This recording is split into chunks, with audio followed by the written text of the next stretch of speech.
તો પ્રભુના નામનો મહિમા તુલસીદાસજીએ બાલકાંડમાં કથાના ક્રમમાં વર્ણવ્યો.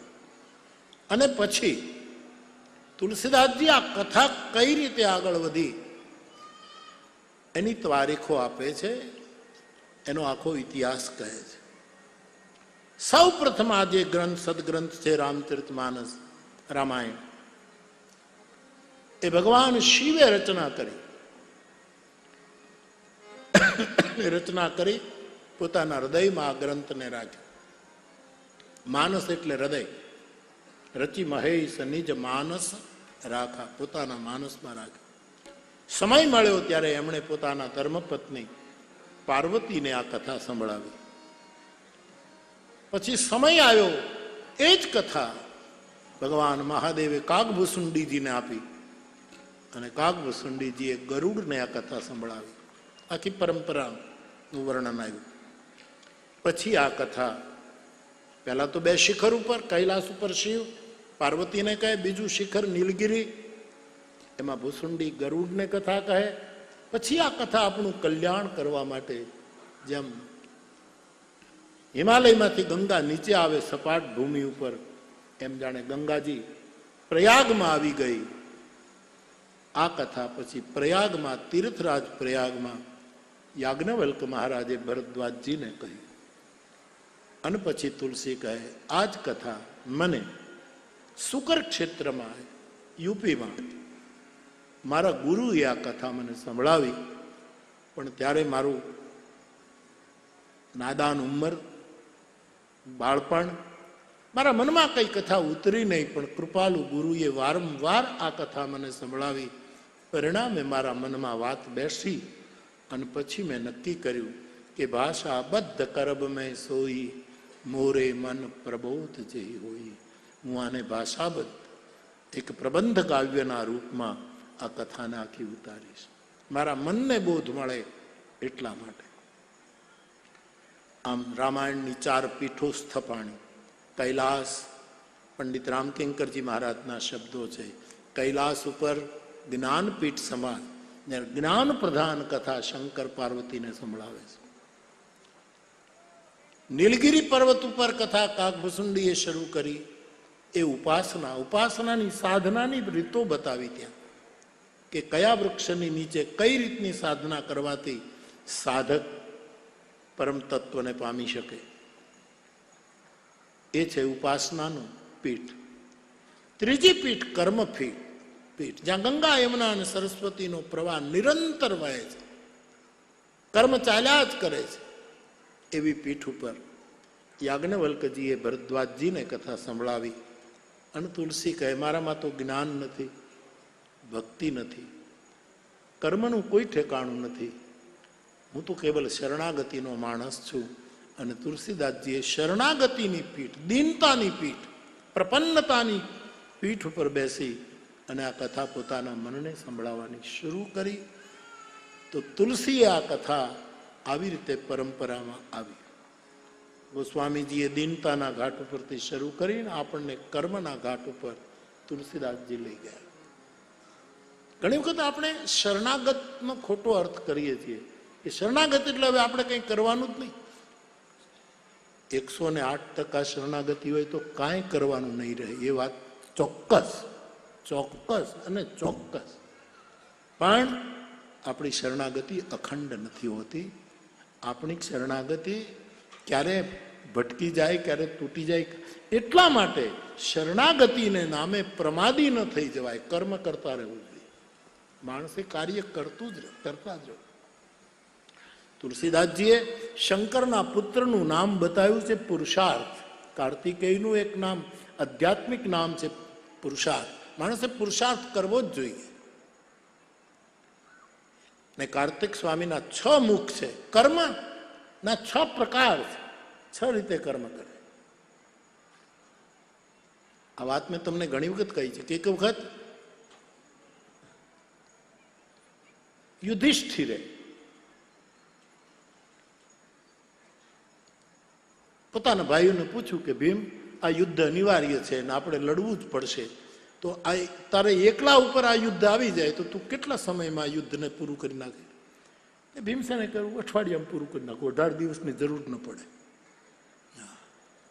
કારણ કે મારા આખા જ ભીમ કર્મ આપકો દર, હું એક અઠવાડિયામાં તો ખલાસ કરી નાખું. પછી ધર્મરાજે નકુલને પૂછ્યું કે આ યુદ્ધ જો તારે જ એકલાએ લડવાનું તો કેટલા સમયમાં પૂરું કરે? એણે કહ્યું કે 4 દિવસમાં પૂરું કરી નાખું. નકુલને કહ્યું કે તું? એણે કહ્યું કે ભાઈ 3 દિવસમાં. આ ભીમ, નકુલ અને સહદેવે ધર્મરાજને પૂછ્યું કે વરિષ્ઠ વડીલ, તમે કેટલા દિવસમાં પૂરું કરી નાખો? તો કે 1 દિવસમાં.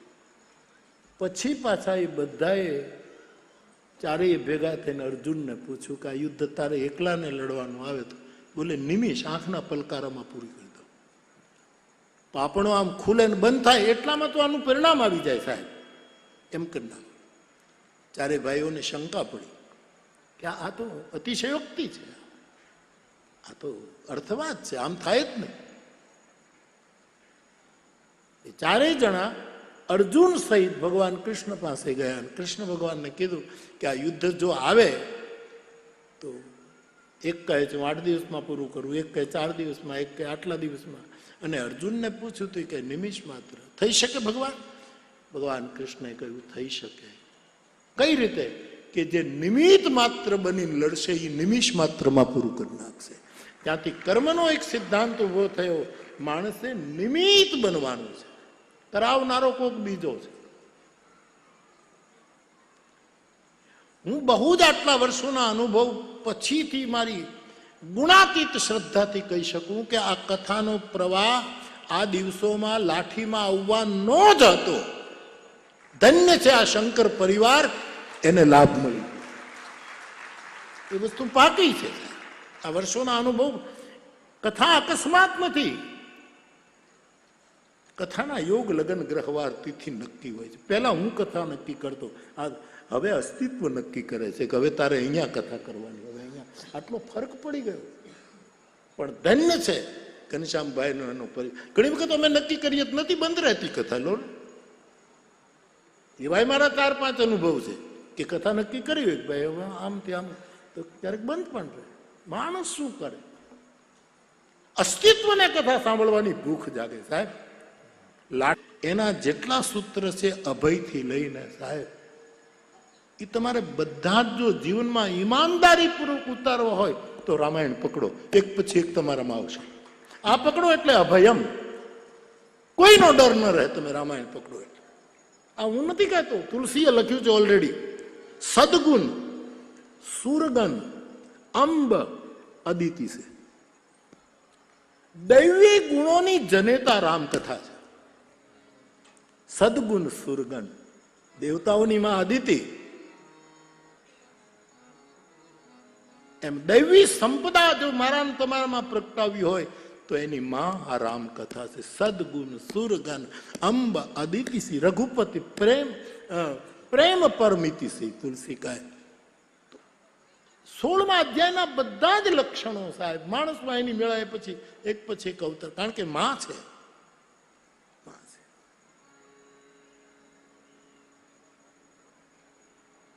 તો માનસ એ એક શું કહું, એટલે જ્યારે કથા આવે છે હવે, ત્યારે મને એમ લાગે છે કે આ નિશ્ચિત થયેલી જગ્યા, નિશ્ચિત થયેલો પરિવાર, નિશ્ચિત થયેલા યજમાનો, એની પાસે કથા આવીને ઊભી રહે છે. અને હું તો નક્કી હોવું જ ને, બધું પછી ભેગું થાય છે સાહેબ. તો સાહેબ પુરુષાર્થના 6 મુખ છે. નિમિત્ત બનીને જે કરશે, અમારે સતત લખ્યું નિમિત્ત શંકર પરિવાર, નિમિત્ત શંકર પરિવાર. તો કર્મ કરવાનું, શરણાગતિના નામ ઉપર પ્રમાદી. આપણે ત્યાં શાસ્ત્રોએ કહ્યું કે પ્રમાદ એ તો મૃત્યુ છે. માણસ જો આપણાથી કાંઈ થાય ને હું કાંઈ ન કરી શકું ને આટલું ખોટ ગઈ ને હવે ધંધો મૂકી દેવું, આવું ન કરાય. Will find a way. આગળ વધો, આગળ વધો, આગળ વધો. સફળતા ન મળે ત્યાં સુધી છોડવું નહીં, પણ મોટામાં મોટું બળ હરિકૃપા એની સાથે રાખો. આ છોકરો મને પૂછતો હતો બાપુ પ્રારબ્ધ, મેં એને 3 જ વસ્તુ કીધી કે ભાઈ પ્રારબ્ધનું પણ એક ઠેકાણું છે. પ્રારબ્ધ બહુ જ મોટું કામ કરે, પણ એની સાથે આપણો પુરુષાર્થ પણ જોઈએ. પુરુષાર્થ અને પ્રારબ્ધ પણ બે ન ચાલે સાહેબ, જો કોઈની પરમ કૃપા ન હોય તો. આ ત્રણ ભેગા થાય પછી નાઈ લેવું ત્રિવેણીમાં થાય, પછી સફળતા જ. તો જે કર્મ કરવાનું એ છોડવાનું નહીં. ગીતાએ તો એમ કહ્યું કે એક ક્ષણ બી તમે ના પાડો તો એક ક્ષણ પણ કર્મ વગર ન રહી શકો. કર્મ કરે. બહુ જવાબદારી સાથે બોલું છું કે માણસ ભગવદ્ ગીતાના દૈવી સંપદ યોગના જેટલા લક્ષણો ભગવાન યોગેશ્વરે એની જનની રામકથા છે. આમાંથી સત્વશુદ્ધિ આવે. આત્મના પ્રતિકૂલન, મારા આત્માને જે ન ગમે, પરેશાન ન સમાચરે, એ બીજાની સાથે એનું વર્તન ન કરવાનું. કામનામાં હિંસા આવી ગઈ અને મોક્ષમાં પણ હિંસા. ઘણા મુક્તિ માર્ગી છે એ ભક્તિ માર્ગની નિંદા કરે, હિંસા શરૂ કરી. વસ્તુ છે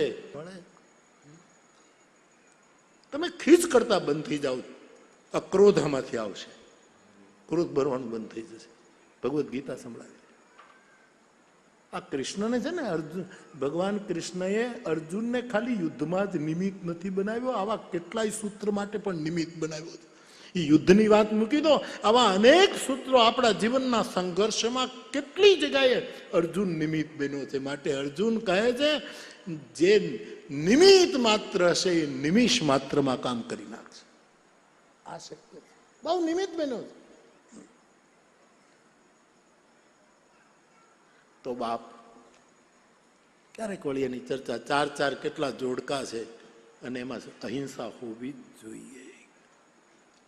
તો મારો કહેવાનો અર્થ એ બધાની જનની રામકથા છે. આમાંથી આપણને મળે છે આ બધું. તો મારે મૂળ કહેવું છે કે શરણાગતિનો અર્થ કર્મ વિમુખતા નથી.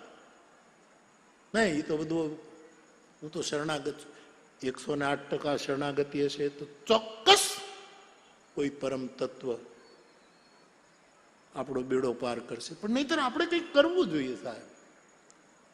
આપણે આ મને હજી આટલું દુનિયામાં ફેર્યા રામાયણ ગજાન શનમુખ. જગતને શું જણાવવાનું છે? જગતને પુરુષાર્થ જણાવવાનું છે. શંકરનો દીકરો એ સાક્ષાત પુરુષાર્થ છે અને પુરુષાર્થના 6 મુખ છે. જગજાન શનમુખ જનમ કરમ પ્રતાપ પુરુષાર્થ પેગી હેતુ મેં શિવ કે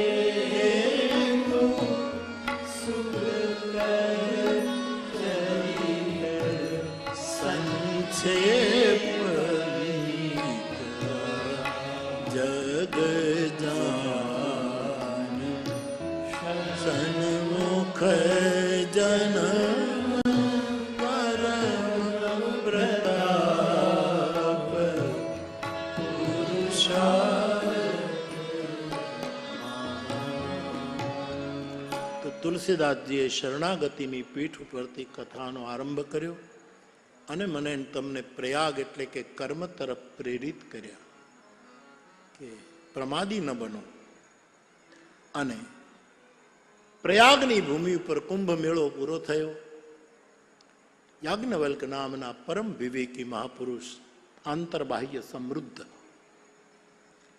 એ ભરદ્વાજ નામના ઋષિના આશ્રમમાં કલ્પવાસ કરવા માટે 1 મહિનો રોકાયા. કલ્પવાસ પૂરો થયો. બધા મહાત્માઓ જ્યાં રોકાયા હતા ત્યાંથી બધા વિદાય લેવા માંડ્યા પોતપોતાના આશ્રમો તરફ. અને યાજ્ઞવલ્કજીએ ભરદ્વાજ પાસે વિદાય માંગી ત્યારે ભરદ્વાજજી એના ચરણ પકડીને કહ્યું, મહારાજ આપ ન જાઓ.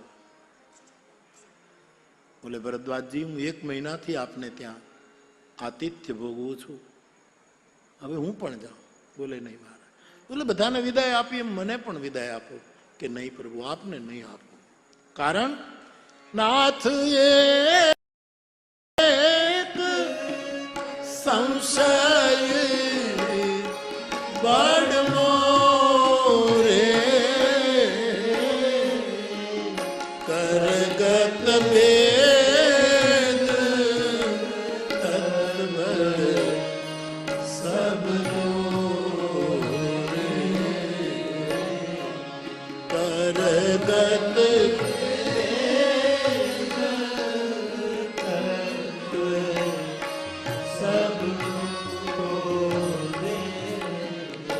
યાજ્ઞવલ્ક પૂછે છે, ભરદ્વાજજી મને રોકવાનું કારણ? બોલે, મહારાજ મારા મનમાં એક બહુ જ મોટો સંશય છે અને આપના હાથમાં હસ્તામલક વેદના તત્વો આપના હાથમાં મુઠ્ઠીમાં છે. તમારા સિવાય મારો વહેમ, મારો ભ્રમ, મારો સંદેહ, મારો સંશય કોઈ નિર્મૂળ નહીં કરે. આટલા કલ્પવાસ મેં ત્રિવેણીના તટ ઉપર કર્યા પણ હજી સંદેહ નથી ગયો. આપ રોકાવો. યાજ્ઞવલ્કે કહ્યું કે કયો સંદેહ, કઈ શંકા છે આપને?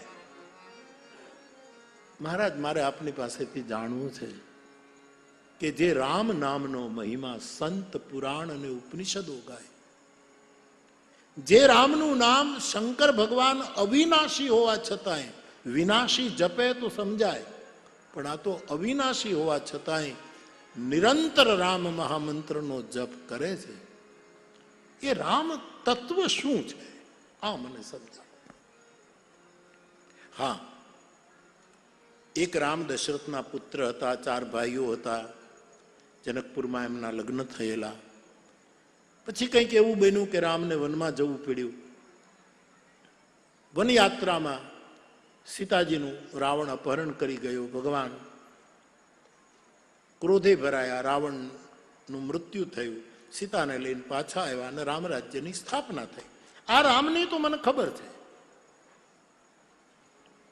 પણ જે રામનું નામ ઉપનિષદ, સંતો, પુરાણો ગાય અને શિવ અવિનાશી મહાદેવ ભગવાન શિવ નિરંતર રામ મહામંત્રનો જપ કરે, તો એ રામ આ દશરથના પુત્ર છે એ જ કે પછી એ કોઈ બીજા? આ ભ્રાંતિ તોડો, આમાંથી મને બહાર લાવો.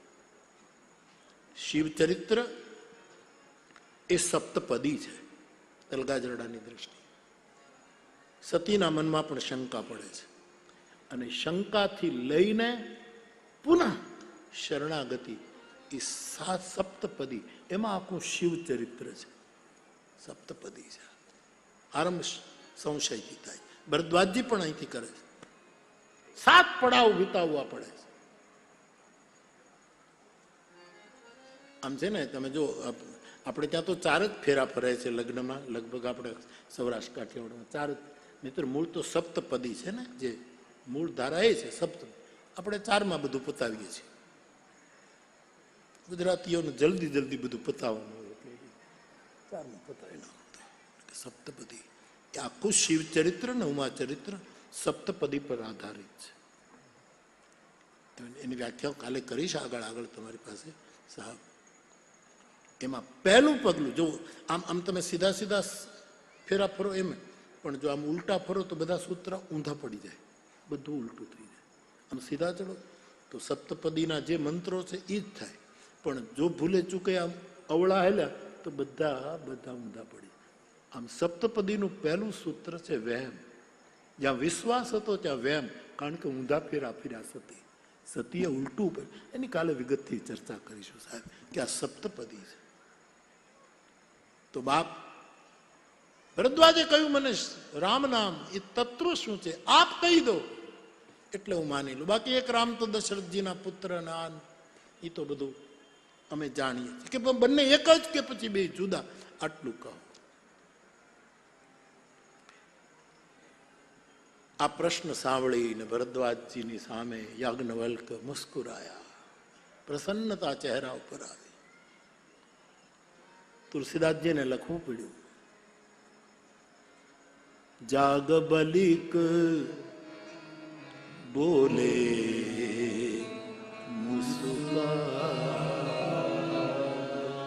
યાજ્ઞવલ્ક મુસ્કુરાયા અને બોલ્યા.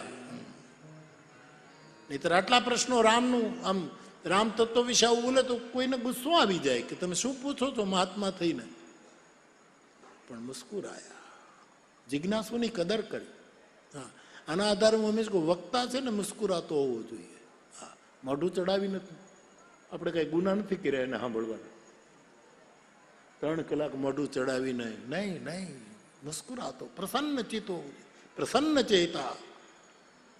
જગતગુરુ શંકરાચાર્ય ભગવાને એમ કહ્યું છે કે પ્રસન્ન ચિત્ત એ પરમાત્માની પ્રાપ્તિનું દરવાજો છે. જે માણસ પ્રસન્ન ચિત્ત રહે આવું લખ્યું છે શંકરાચાર્ય. પ્રસન્ન રહેવું. તો બાપ જાગબલિક બોલે મુસ્કા તુમ વિદિત રઘુપતિ પ્રભુ મુસ્કુરાયા બોલ્યા કે ભરદ્વાજજી, તમને રઘુપતિના પ્રભાવની અને સ્વભાવની બંનેની ખબર છે, પણ તમારે મારા મુખેથી એના પ્રભાવ વિશે અને એના સ્વભાવ વિશે વારંવાર સાંભળવું છે. કારણ કે આપણને જે બહુ પ્રિય હોય ને એના વિશે વારંવાર સાંભળવાનું આપણને બહુ ગમે. જનકપુરથી પત્ર લઈને આવ્યા દૂતો દશરથજીને કે તમારા દીકરાએ ધનુષ તોડ્યું, હવે નક્કી થઈ ગયું છે લગન, તમે જાન જોડીને આવો. અને પત્ર દશરથજીના હાથમાં આવ્યો. દશરથજી એમ પૂછે છે, તમે મારા રામને કઈ રીતે ઓળખ્યો? તો ઓલા દૂતો કહે કે સૂરજને જોવા માટે દીવો ન પ્રગટાવવો જોઈએ. તો કે તમે એને બરાબર ઓળખ્યા? કે હા. તો એને બરાબર ઓળખ્યા હોય તો એનો સ્વભાવ કેવો છે? આવા દશરથજી, કારણ કે જેના ઉપર આપણને વાલ છે એના વિશે સાંભળવાની અતિ રુચિ પેદા થાય. હજી તમે કહો, હજી તમે કહો, હજી તમે કહો, આવું બોલે. અને એ પત્ર જ્યારે રાણીઓ પાસે ગઈ ત્યારે તો એકાબીજાની છીના ઝપટી થઈ. કઈ કઈ લઈને પત્ર છાતીએ લગાડે, એની પાસેથી સુમિત્રા. આ પ્રેમને કારણે બધા હૃદયે લગાડે. આવું બધું માનસમાં લખ્યું છે.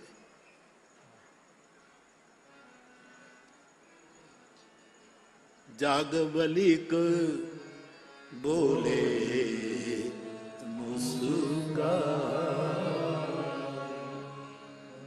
તમને રામની પ્રભુતાનો ખ્યાલ છે, તમે મારા પાસે આવું ન જાણવાનું નાટક કરીને રામના ગૂઢ રહસ્યો જાણવા માંગો છો, માટે મને આનંદ થાય છે. તમારા જેવો શ્રોતા મળે તો હું જરૂર કથા કહીશ.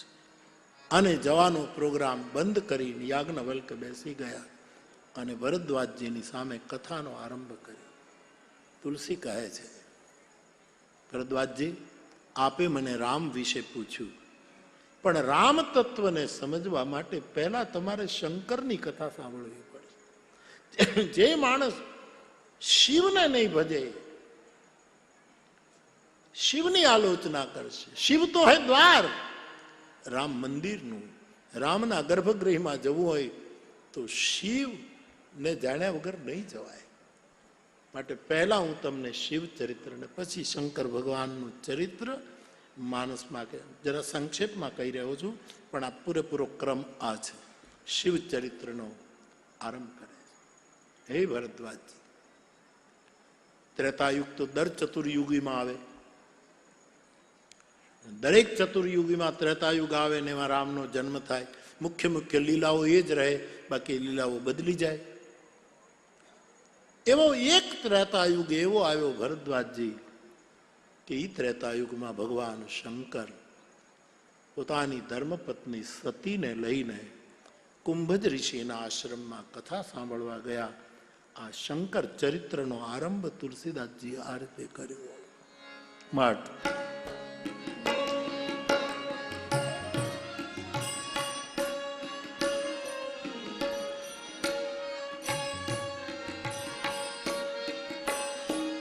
એ